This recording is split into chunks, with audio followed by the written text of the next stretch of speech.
Hey, what's up, guys? Thank you for clicking on this video. This is I, Sith Kills, otherwise known as Nick, and today we're going to be talking about Hellraiser, the 2022 version. Now, a little bit of background on me as far as this franchise is concerned. I love horror, first of all.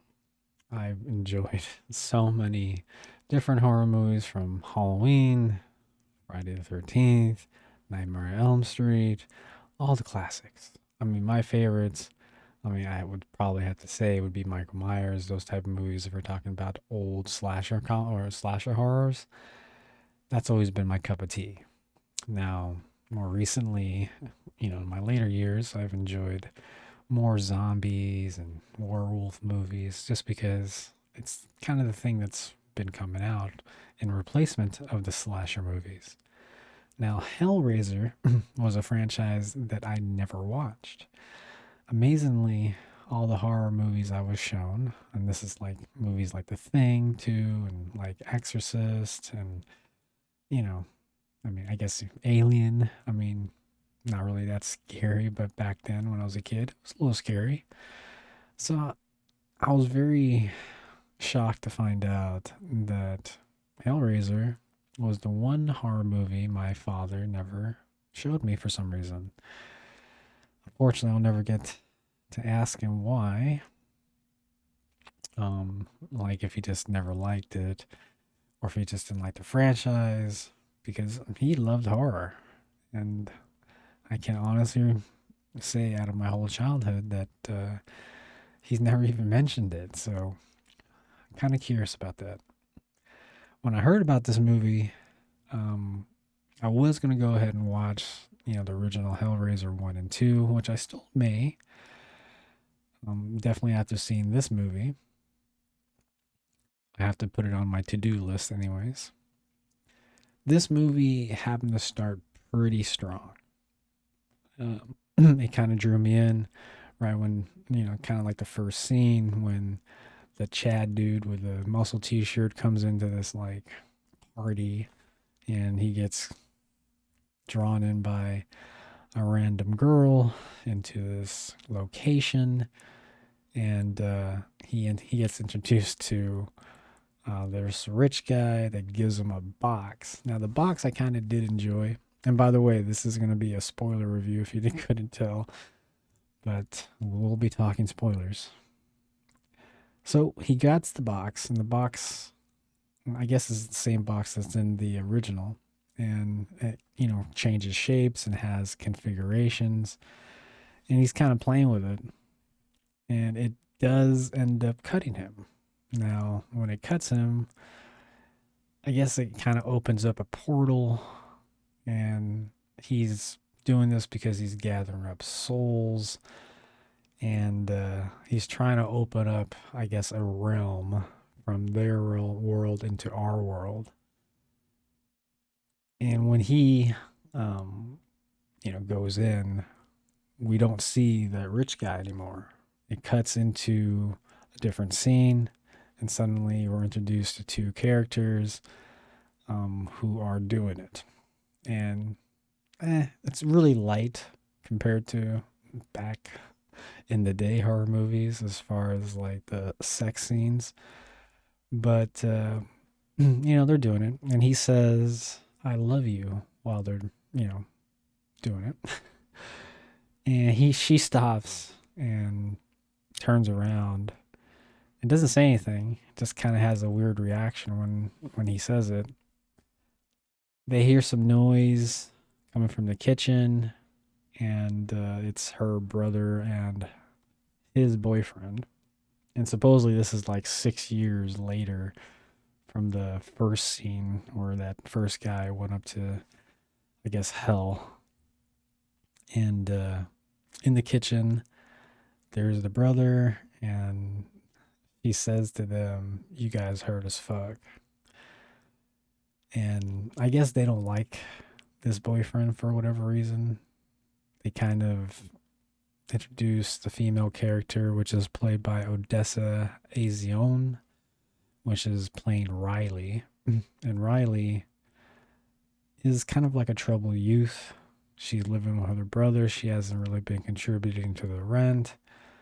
The brother is kind of like a parent to her. She has some drug issues, etc. And the brother is worried for her. You get a scene here where, they're talking in the kitchen, and, his boyfriend and I guess another friend of theirs, another female character, is just hanging out in the living room. And Riley's just kind of talking to her brother, and, the brother's sharing with her that he's worried for her. And he's not trying to control her life, but, so they have some basic animosity. The next day, even though she promised not to see the guy again, she goes to that dude's house that says that he loves her. And that's going to play later on, by the way. Remember that he said that he loved her and she didn't say anything back. So they're in the apartment, they're hanging out, and the boyfriend comes up with a plan.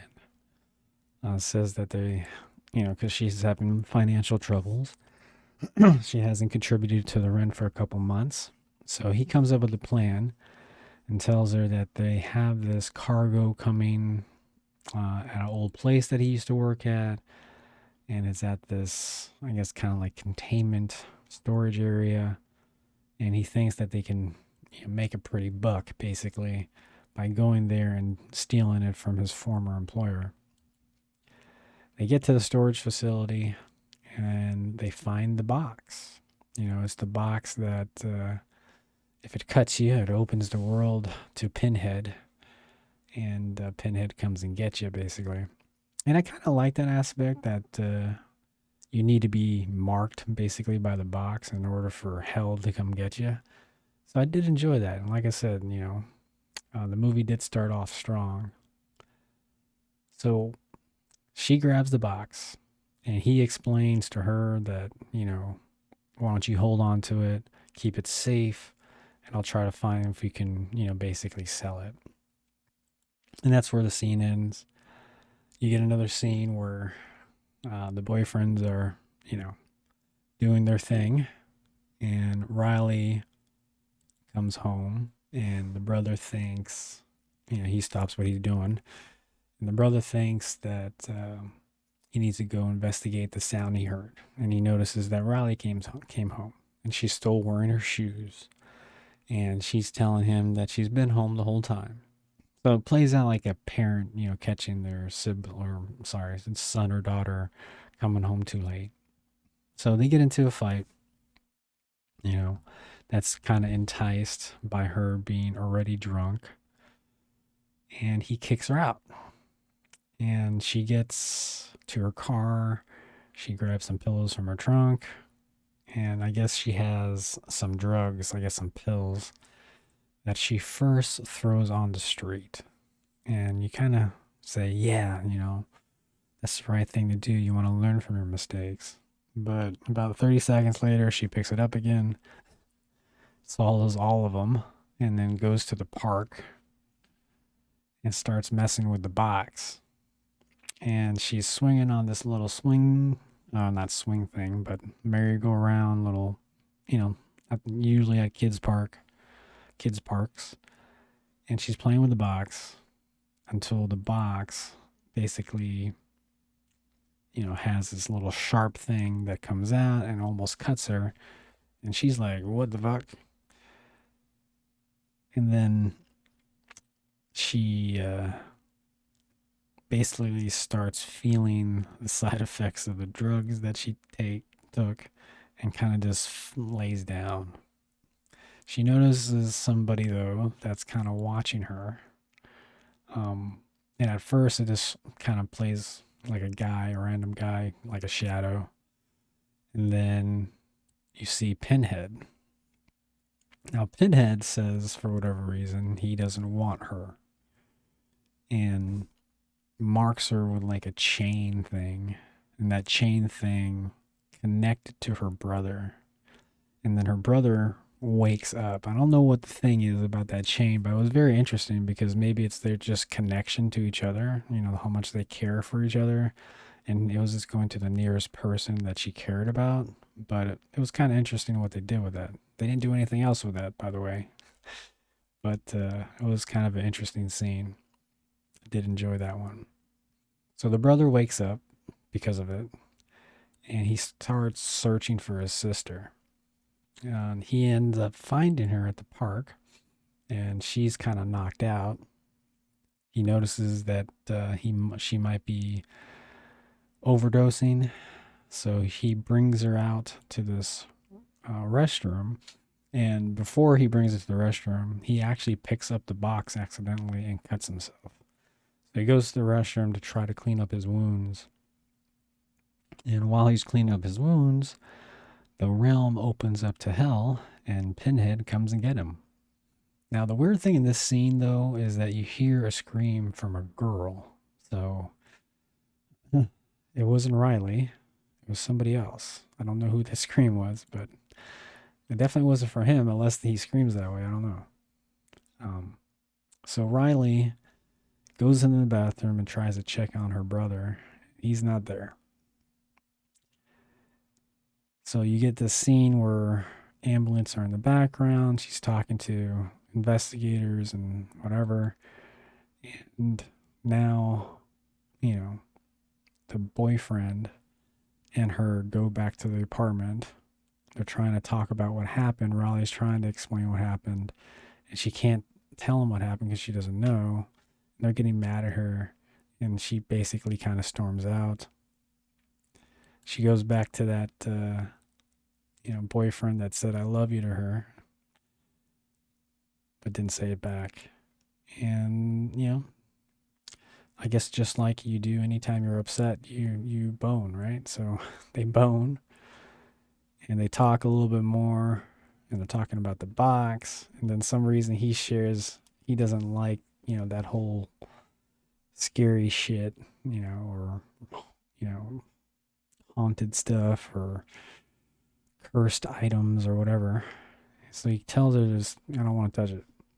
Suggests that we might maybe get rid of it. She doesn't want to get rid of it though, because obviously it has something to do with her brother disappearing. So they go, try to investigate, and they find out something about an older person that knows something about the box. And they go see this person. She's actually in this hospital where she's sick. She might have cancer because she has this like oxygen tank. And they talk, and she actually grabs control of the box and starts doing something with it. Like she says she was gonna close the gateway forever. And Riley stops her, and the elderly woman gets stabbed by the box. So now she's marked. And Riley storms out. The elderly lady tells the boyfriend, because he came back in pissed off, tells her that it was her fault, that it wasn't, Riley, basically. So she leaves, and the elderly person is, having trouble breathing. And then you get this scene where she gets captured by the succubus and Pinhead. So it's another one down.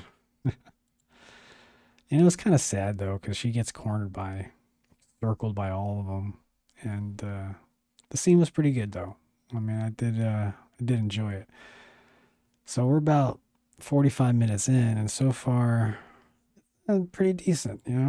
I'm liking what they're doing with the story. It's not as scary as I wish it would have been, but it's definitely interesting. Okay. So they come back, Riley and the boyfriend, back to the apartment, and she's doing research on the computer. She tells him that she found something, a connection to, I guess, the past people that, from the original, I guess, movie, or maybe one of the sequels. And she's showing him the information, and he believes her. He tells her that she believes her. And the boyfriend of her brother calls her in this scene and tells her to come back, that we should be looking for him together. And then Riley's boyfriend tries to get rid of the box, or at least takes the box, which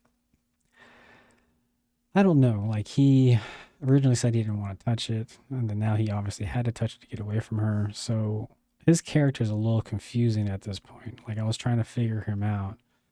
Like, he does seem a little off, right? So Riley ends up going to the mansion because she found the information from the research that she was doing on a laptop. She goes with the boyfriend, and she goes with her brother's boyfriend, and her brother's boyfriend's friend. That is another female character. So there's four of them in this house. And the other female character actually gets attacked and stabbed by the box because the box somehow gets misplaced. I forgot what happens. I think the door closes or something like that, and the box just kind of disappeared. And the brother's boyfriend's friend, which is the ladies, gets stuck into the wall area, and that's where she gets stabbed, and she finds a way out of it, but she's already stabbed. They pull the box out of her, and so she's marked. And they take her out of there because they know that she's in immediate danger. And you get this cool scene where the van extends out because they're driving in the van, and then the drivers who's driving the van and Riley is extending out. So like the front end of the van and the back end of the van is just extending out, and she's staying in the middle. And Pinhead ends up getting her, and the way she dies is very, very gruesome. And we get our first, good look at Pinhead. And I'll go ahead and show you a picture. I can pull it up here. If I could find it. Oh, here we go. And I do like the look of her. You know, she does look menacing. The person that plays her is Jamie Clayton, which she's beautiful in real life. Hard to imagine that, that's a very scary image of her right there. But I didn't like her, I didn't watch the first original, so I didn't know how the original character played. But the one thing I could say is, I mean, if you're going to change it from a male character to a female character, why does the female character still sound like a man? So I don't know. I mean, I did like the voice though. I mean, the voice did sound very scary and menacing, and sounds like a demon haunted devil type person would sound like. But I thought she did a good job playing Pithead. So she, the boyfriend's friend's roommate, or sorry, the boyfriend of the brother friend gets murdered. Hopefully, I said that right. Gets totally wrecked. I mean, just bloody, bloody scene. Um, gets caught up in skin and held up. It was pretty rough. You get the succubus kind of like going right next to her face and doing his teeth chattering thing, which was just somewhat entertaining. And Pinhead starts basically haunting our main character, Riley. Kind of makes a deal with her, tells her, find me two more, and I will bring back your brother. And you can kind of tell that maybe she's in the back of her head thinking about it, but she doesn't know what to do. So since, the van is wrecked now because when the other lady got killed, they noticed it. Like Riley saw her murder in the rear view mirror, and just couldn't reach her in time. And that's when they kind of got in the accident. So they have no choice but to go back to the house. So they go back to the mansion, and keep in mind the guy who stabbed the female with the box is still there, but they don't know that. They just think that, I don't know what they think, but they don't know that a person is there.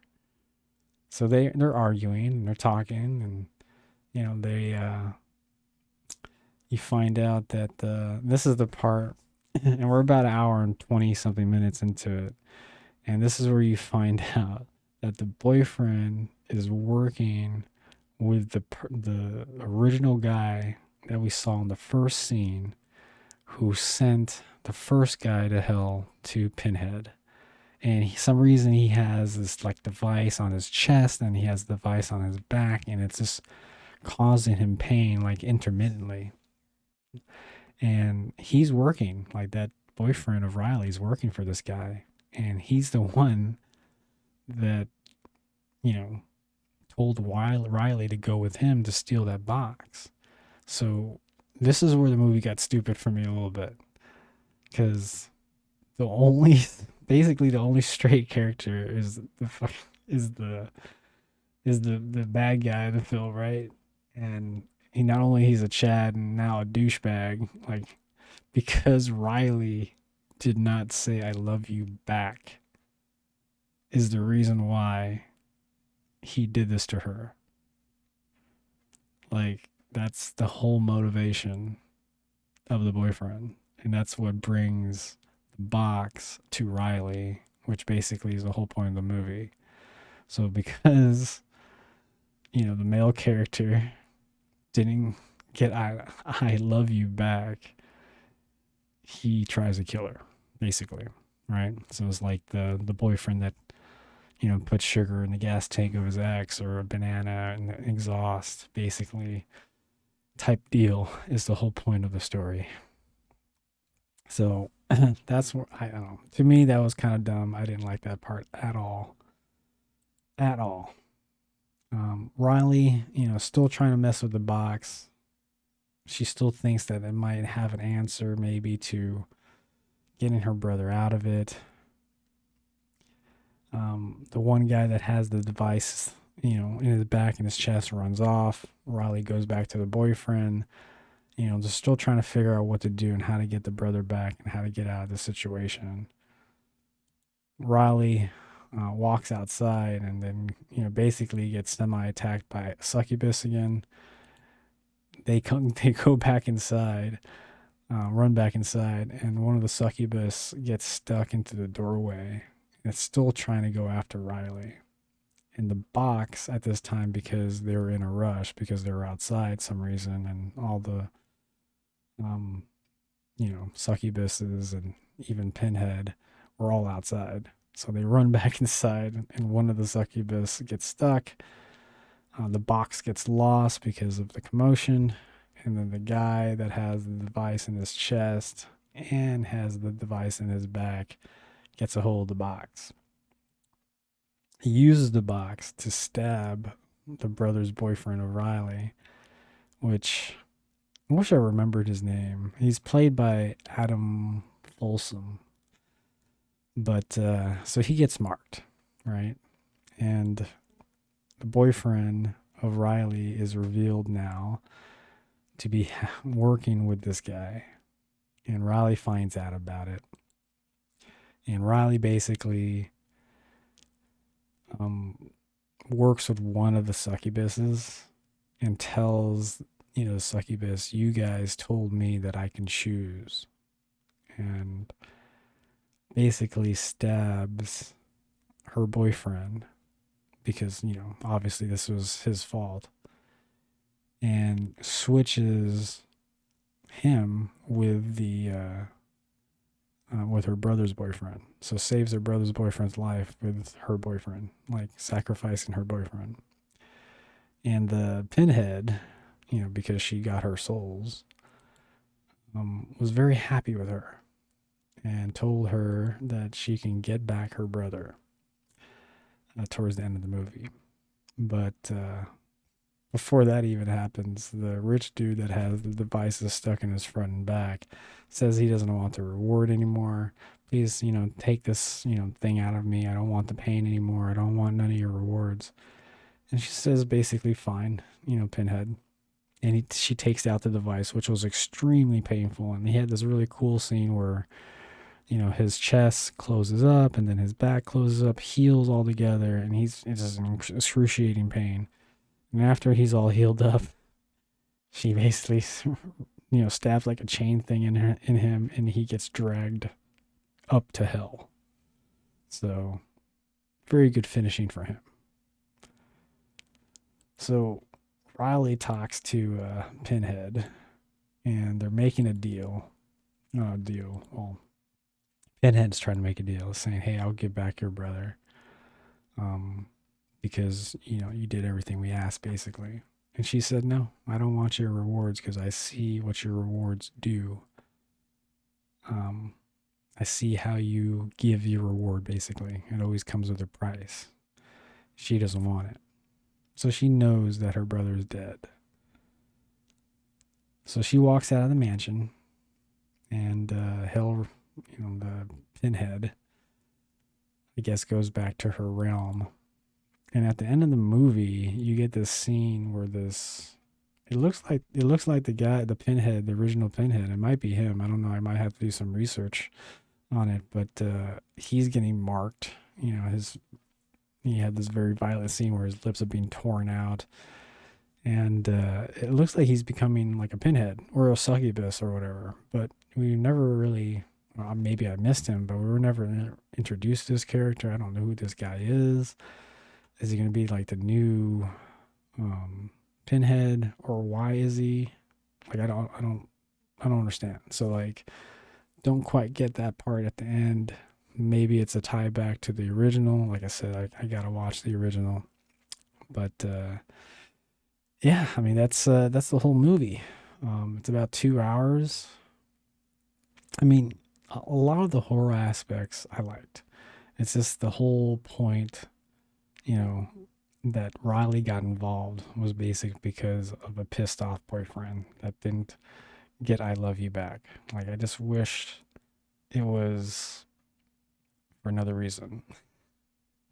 I wish she got involved for whatever reason. I wish like wouldn't it have been more simple? Maybe the rich guy sent, somehow figured out where, his ex employee was working or living and sends that box to the ex employee. And instead of the ex employee boyfriend of Riley, opening the box, you have Riley accidentally opening it. Like that would have been at least a lot more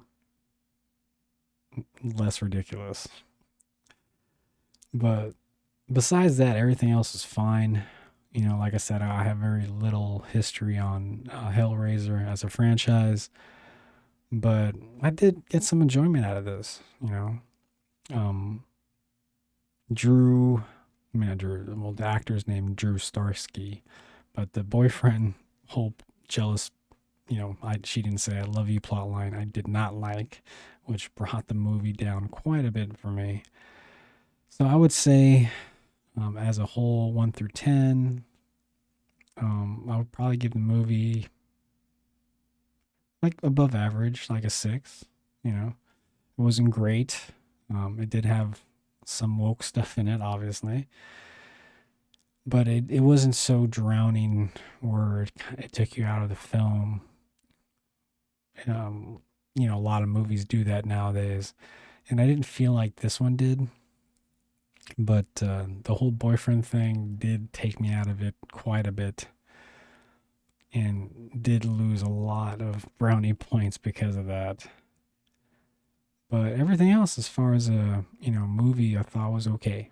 You know, it wasn't the best horror movie I've ever seen, but I did get some enjoyment out of it.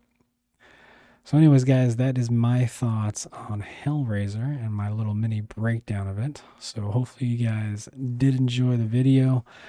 I might go watch, as putting on my to do list, I might go watch Hellraiser 1 and 2 and give my thoughts on that as well.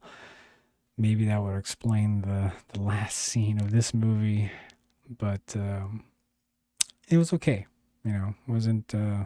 Wasn't fantastic, but it was okay. Anyways, guys, if you did enjoy the video, please hit that like and subscribe button, and I'll catch you on the next one.